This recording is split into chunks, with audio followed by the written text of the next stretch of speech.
So what's up? So, tell me about the whole thing with the car hunt? car hunt in the desert. It was a blast.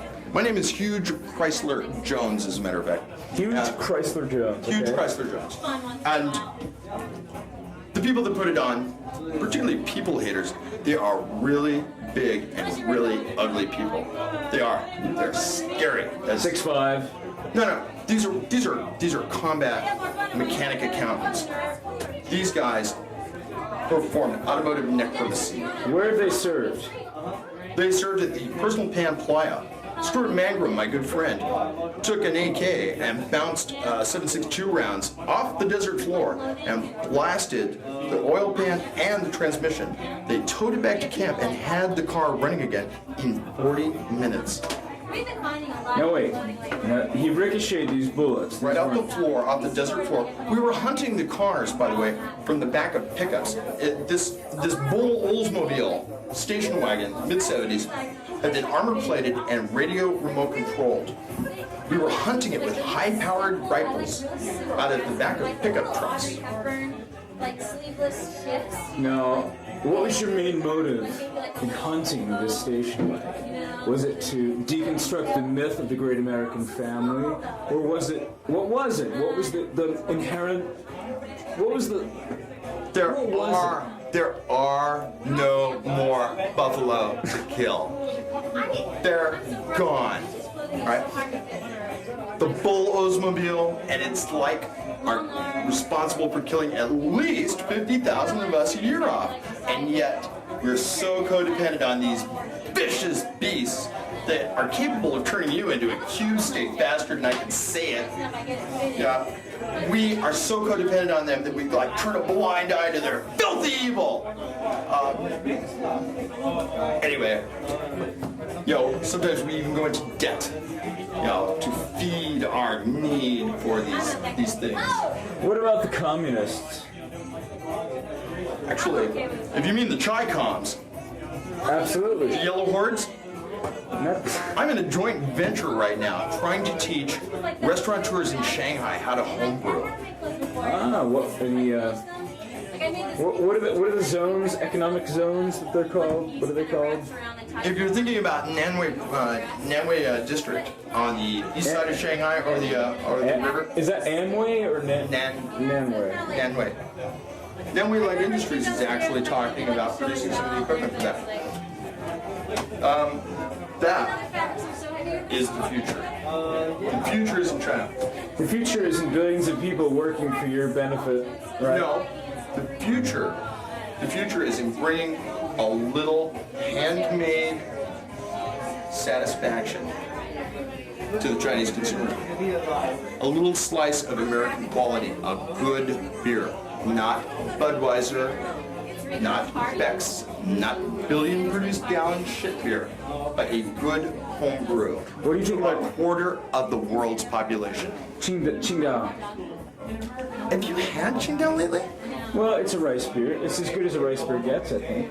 Look, the main brewery in Shanghai has not been able to sell any bottling out of a single batch for 2 years because of water quality and contamination problems. We're talking about the major brewery serving one of the largest cities in the world, okay? Can't sell any product. A Beck sells for 50 RMB. That's 8.5 RMB to the dollar. It's about $7, right? For a beer, okay? What more do you want to know? The profit potential is enormous. I'm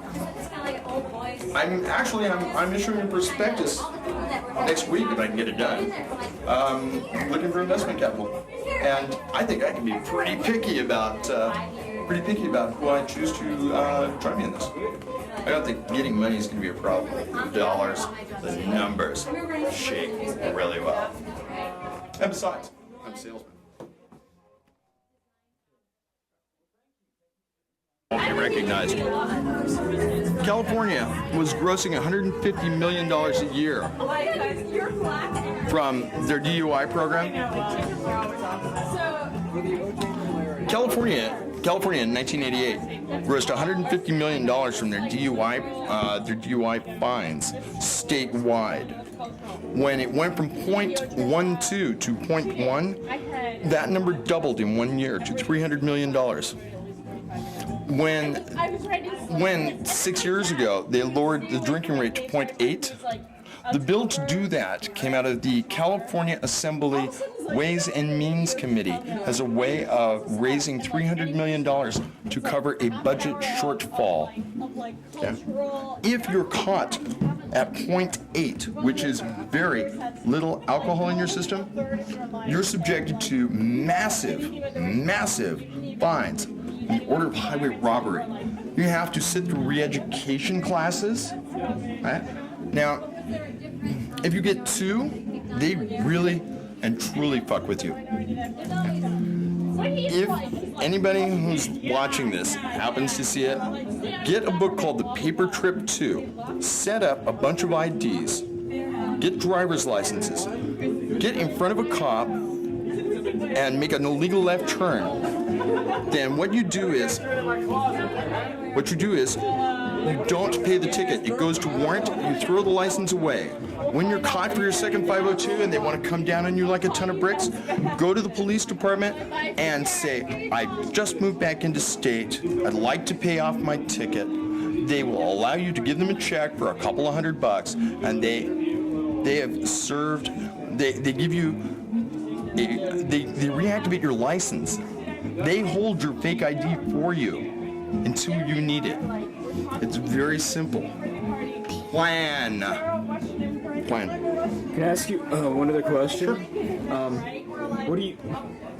How do you see this whole infringement of people's rights in California and the United States as related to the militia issue? How do you see the militia and their position, their points there?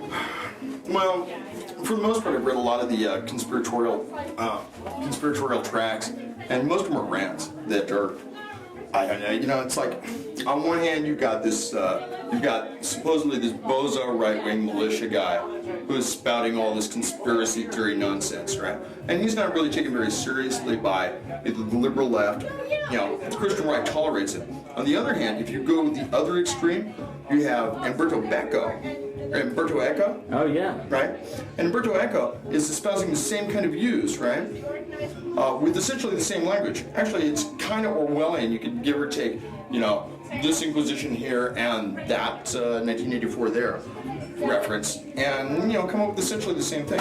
So, I think what most people really miss in these conversations, do you suppose he's got a hairbrush? Do you suppose he minds about using That's probably a good guess that he has. What it really comes down to more than anything else is people have to realize that belief systems are secular. They're not linear. You don't believe in God and then I believe more in God, right? It's a cycle, I can say that I am slightly to the right of Stalin. And where does that place me as opposed to Colin Powell? What does it all mean anyway? When you get libertarians or what? Republicans that take drugs? I'll tell you. Look, let me tell you something. I bought my first house last year. The escrow agent, right, when I went to sign papers for it, offered me a $50 discount if I would fill out a pre-printed Republican Party affiliation. You got it, kidding. No. Why was that? I filled out my escrow papers. I bought a house. I became a property owner, right? The Republicans offered me $50 out of the Republican National Fund. How is that legal? Of course it's legal. That They're cannot be gifting legal. To pay people for their registration. They offer to pay. They don't demand you take the money. It's $50. That's gotta be illegal. I can't believe that. Not illegal at all. The thing is look, I want to reiterate a point that I made a couple of minutes ago to a young lady in the hallway. What do you see? I'm a white male. I register in the high 90s as far as credibility just walking in the door. I didn't even have to try because I'm a little glib, I'm fairly well educated, and I have an agenda. I can basically have whatever I want. Let me raise one other point. I won the sexual revolution. You know why? Because my wife makes a lot more money than me. She works a lot harder. You know, I've got a dilettante job that all I'm responsible to make is pride money. I live extremely well, you know, and personally, I feel like I'm feeding really high on the food chain. You know, Sue's treated me very well, and I've seen her through times too. We make a good unit, and yet, what I've done is I've basically exchanged roles with her. I've become the dilettante house husband with the, with the ego job. You know. Yeah, well, that's my father does that. You know. My mother continues to work. She's 5 years older than he, but he retired in late 40s. Mm-hmm. But he walked with cash, right? He walked with cash, and she makes a good living. So let me make a pitch to all of you out there, okay?